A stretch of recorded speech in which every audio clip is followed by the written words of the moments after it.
pagi saudara-saudara, bertemu lagi bersama kami di program Berkat Pagi. Dan kali ini kita akan membahas kitab Amsal, di mana kitab Amsal ini berbicara tentang hikmat. Hikmat digambarkan seperti seorang perempuan yang menuntun kita dan membuat kita berhasil. Dan kita membaca Alkitab kita masing-masing dalam Amsal 8 ayat yang ke-15. Karena aku, para raja memerintah dan para pembesar menetapkan keadilan. Dan siapa di sini yang tidak mau menjadi pembesar, dan siapa di sini yang tidak mau menjadi raja? Mungkin kalau kita tarik relevansi atau relevan pada zaman sekarang, ya mungkin untuk menjadi raja segala sesuatu yang sangat sulit karena kita hidup di era modern.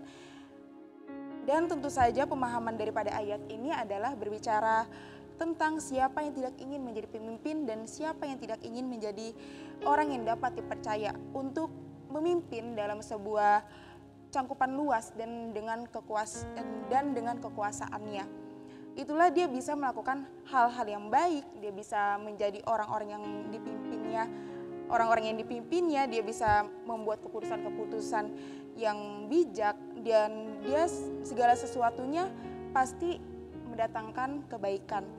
Jadi ini berbicara soal bagaimana kita menjadi seorang pemimpin yang efektif dan pemimpin yang berdampak. Kalau saya tanya kepada kita semuanya, pasti mau jadi seperti pemimpin yang seperti ini. Namun untuk menjadi pemimpin yang besar, pemimpin yang berpengaruh dengan baik, itu bukan hal yang mudah.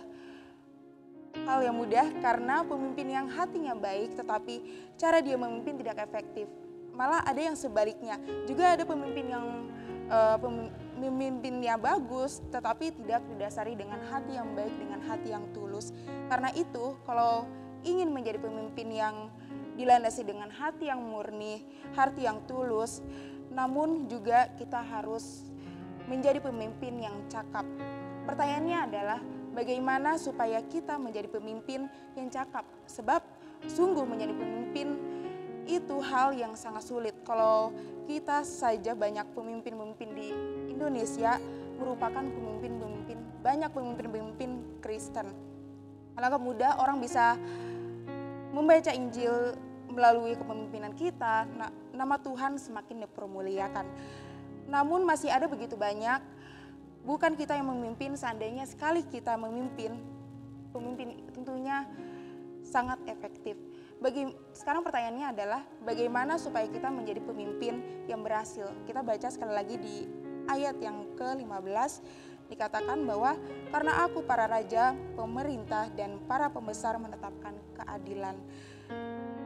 Yang dimaksud karena aku ini apa? Karena aku ini mewakili hikmat dan pengertian. Kita baca lagi di ayat yang ke-14, dikatakan padaku ada nasihat dan pertimbangan, akulah pengertian dan padakulah kekuatan. Jadi kalau kita punya hikmat, maka kita punya nasihat. Kalau kita punya hikmat, maka kita punya pertimbangan yang baik. Kalau kita punya hikmat, pastinya kita akan mendapatkan kekuatan. Bukankah itu modal bagi kita seorang pemimpin? Jadi kalau kita punya hikmat, maka kita punya yang pertama, punya nasihat. Yang kedua, punya pertimbangan yang baik. Yang ketiga, mempunyai namanya kekuatan. Semuanya diawali dengan hikmat.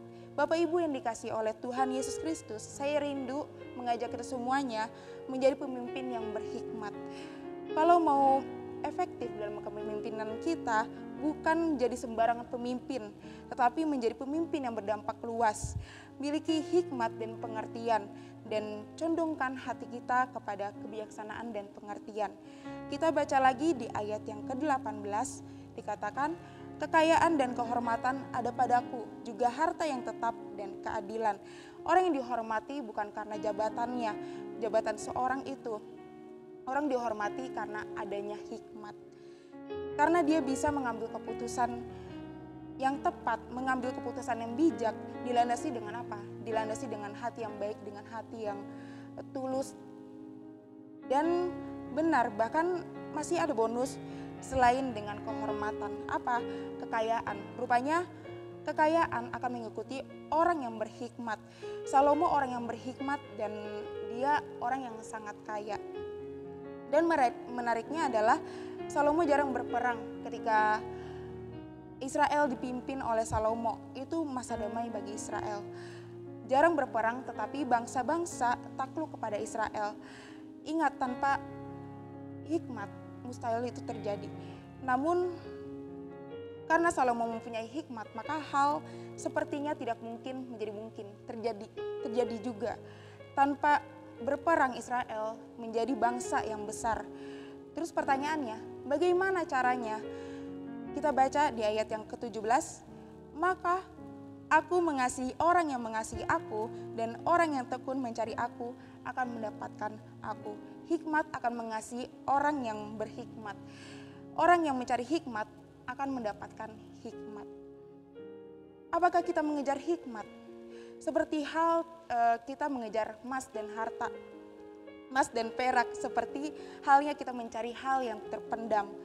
Kalau kita mencondongkan hati kita kepada pengertian dan hikmat, mau belajar menjadi lebih baik, mau menjadi bijaksana, mau berpengertian, tidak sembrono, tidak asal-asalan, percayalah hikmat akan dekat kepada orang-orang yang seperti ini. Minta hikmat kepada Tuhan, mengejar hikmat. Percayalah hikmat akan dekat kepada orang-orang yang sungguh-sungguh, maka kita menjadi pemimpin yang efektif dan nama Tuhan semakin dipermuliakan. Demikianlah firman Tuhan pada pagi hari ini. Immanuel, Allah beserta kita.